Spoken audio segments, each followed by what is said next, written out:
Quem vem acompanhando a mídia nesses últimos tempos provavelmente tem ficado confuso com essa enxurrada de novas informações diárias sobre a política do Brasil. Se já está difícil para você, agora pense em todo o trabalho que os jornalistas estão enfrentando para passar todas essas informações. O Tá Rolando de hoje vai relembrar o que vem acontecendo na política brasileira de 2015 para cá e vai falar um pouquinho sobre a cobertura jornalística no meio de todo esse processo.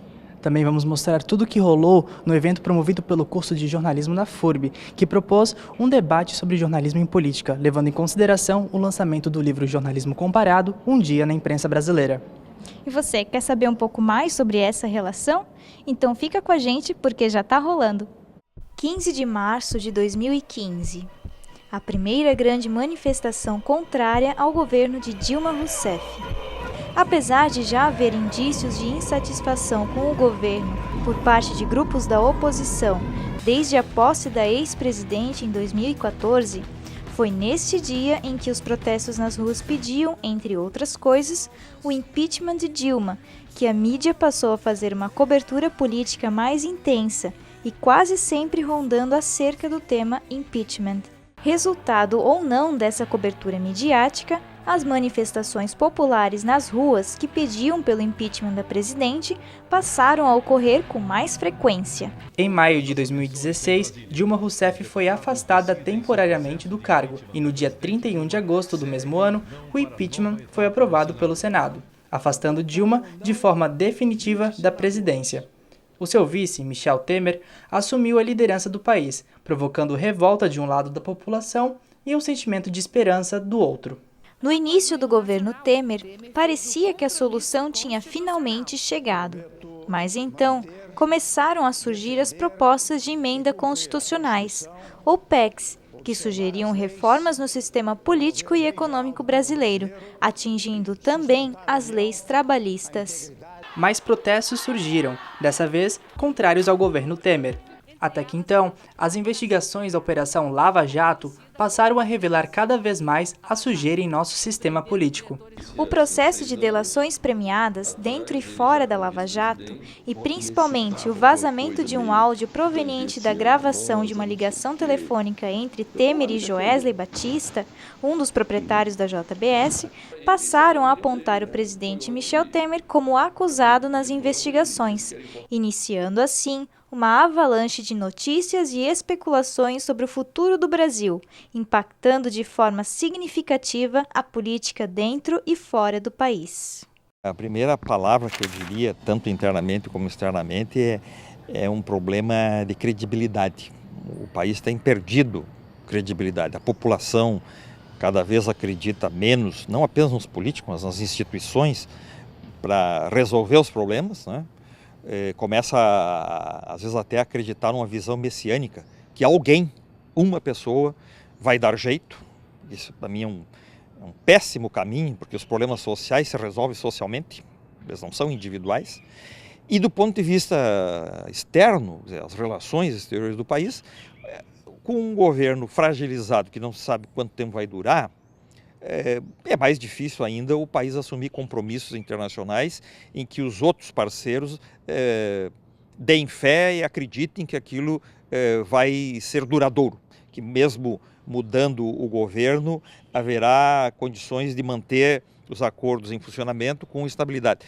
Não havendo essa condição, quer dizer, o país está em crise, não tem ainda um rumo definido, fica aberto inclusive para que grupos internamente e até de natureza externa, ajam aqui influenciando ainda mais a opinião pública nesta ou naquela direção.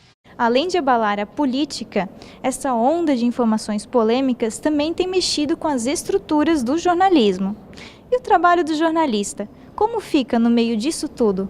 No mesmo dia em que a mídia aguardava ansiosamente o pronunciamento de Temer sobre uma possível renúncia, em 18 de maio deste ano, o curso de jornalismo da FURB promovia o evento Política e Jornalismo Comparado, Um Dia na Imprensa Brasileira, um assunto que chega de forma bastante pertinente ao contexto atual no qual nos encontramos.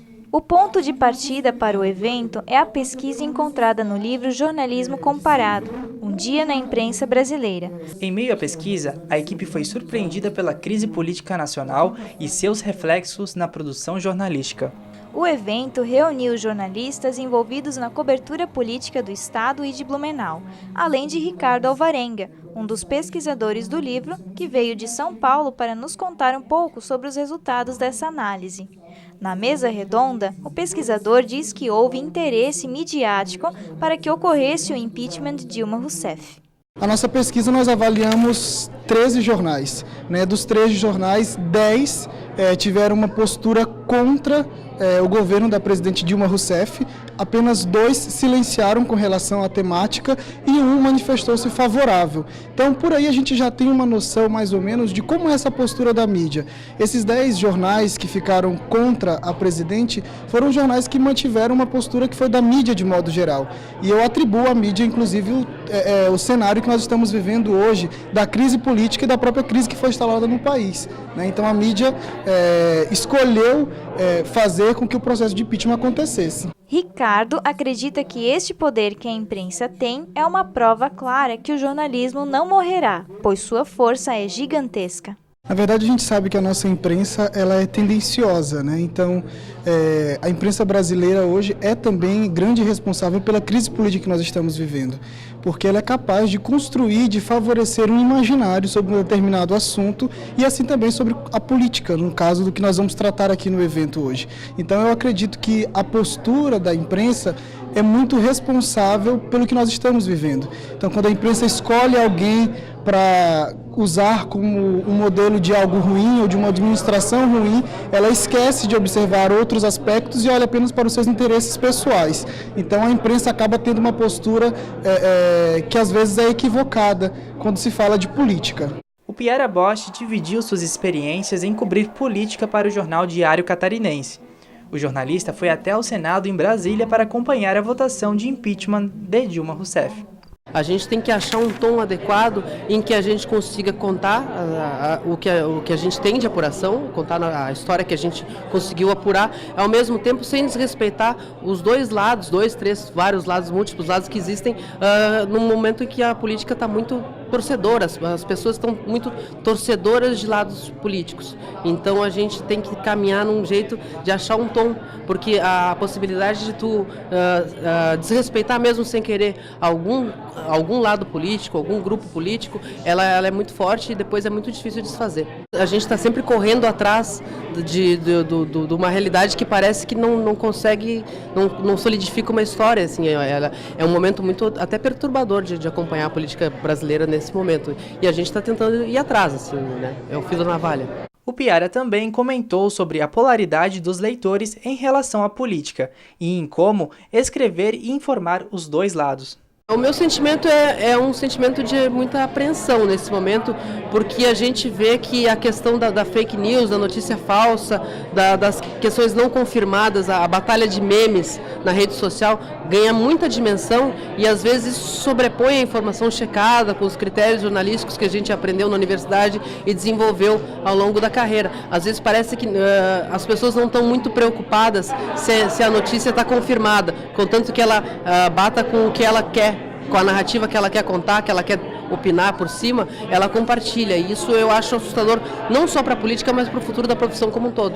Para representar um jornalista da região que esteve acompanhando a crise política, Paulo César da Silva, da Rádio Nereu Ramos, participou da mesa redonda e lembrou das preocupações da rádio em explicar todos os processos da política, em meio à pressão diária, além da mobilização da rádio no dia das manifestações em 2015.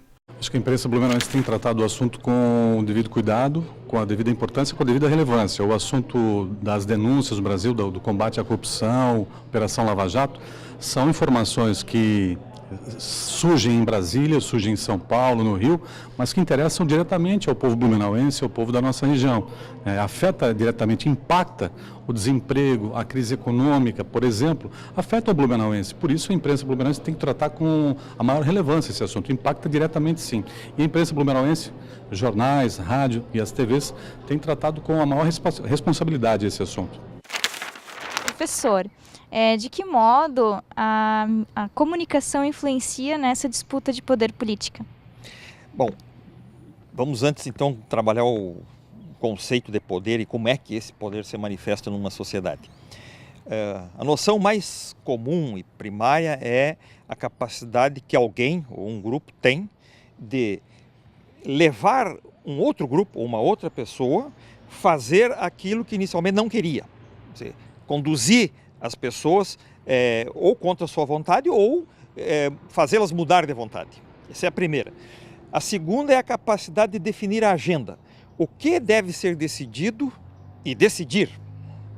E a terceira, que é a mais complexa, é conseguir formar os valores e as preferências de uma pessoa ou grupo, ou até de uma sociedade, de modo a que esta formação reflita nas escolhas e na leitura que essa pessoa ou essa sociedade faz das questões com as quais ela se depara, inclusive as políticas. E fazer isto sem que esta sociedade ou as pessoas ou o indivíduo perceba que é alvo de um poder que se exerce sobre ele. O programa de hoje fica por aqui. Qualquer dúvida ou sugestão, siga a gente nas redes sociais. Voltamos na semana que vem. Tchau! Tchau, tchau.